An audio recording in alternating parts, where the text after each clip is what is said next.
Hey everybody, it's your hospitality friend Glenn here at Remington's annual conference, and we're thriving. And I'm thriving with Jamie Grimman, EVP of Sales and Marketing over here. But first, I want to thank our friends over at Actable. Actable giving you the power to profit. Please check them out at actable.com. So, Jamie, I don't get to talk to a lot of EVP of Sales and really learn what's going on at the level. There's so much competition to get people in the door. How are you thinking about creating wins for you and your teams at the property level? So it's all about the people. Yep. We have to invest in our people. We have to get the right people at every single hotel. Yep. So I always say, ask for forgiveness. Do what you need to do and ask for forgiveness. That's how salespeople do. I'm going to stop right now. That is a great career lesson all around. Ask for forgiveness, not permission, because otherwise you're just going to get no.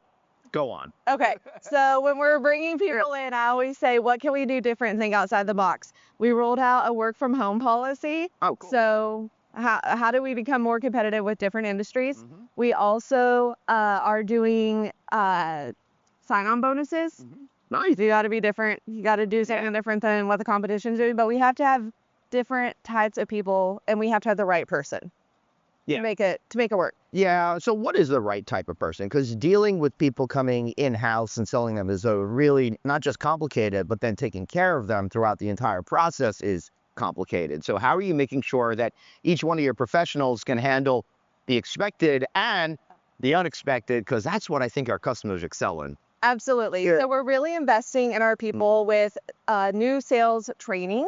We're hosting our first training this year with Master Connections, March 26th, 27th. What's Master Connections? It's our new sales and catering manager training. Master Connections is very well known. Cindy Novotny. We love you, Cindy. And Lefty. Don't want to forget you. So we never forget Lefty. Never. We don't want to get Lefty out. We love you both. And so they're hosting our first sales training. We're partnering with them as our new partner. They're also going to be here at our conference doing a breakout session. Yep. And so we're doing that for sales and catering managers. We're doing our first director of sales onboarding in July.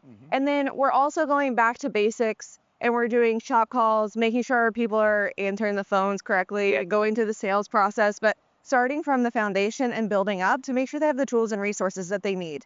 Yeah, and that's really important. What are the few things that are most important to get new sales associates to really understand at the get-go? Oh, good question. I know, thank you. Oh, yeah. I think for me, it's not about do they have the training today? Do they have the attitude and the aptitude? Right. So that's how I hire. I don't care if you've been in this job for a long time. Actually, I'd prefer that you haven't. Right. Because then you don't have all my bad habits. Yep. Yeah. So bring in some talent that we haven't had before. Bring in different industries, give us new perspective.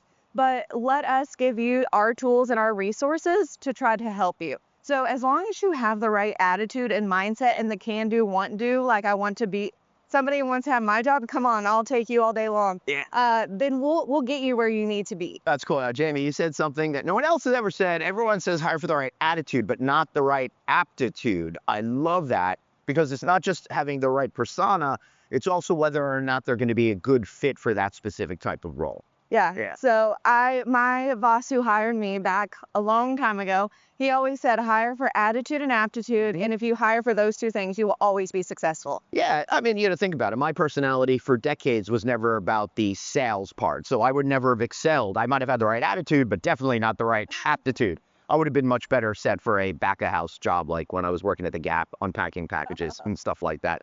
By the way, if you're in college and you are short on geography, go work in the back room at a store like the Gap, because you'll learn all the countries from all over the world because they're right there on the labels. So big tips over here, Jamie. Anything else that we need to know? Come join us at Remington. Come thrive with us. We're happy to be here. Great talking to you. I love it. Great talking to you. Make sure that you, like, share, and all that kind of good stuff with this video. And please check out our friends over at Actable. So for Jamie and myself, Glenn, see you next time.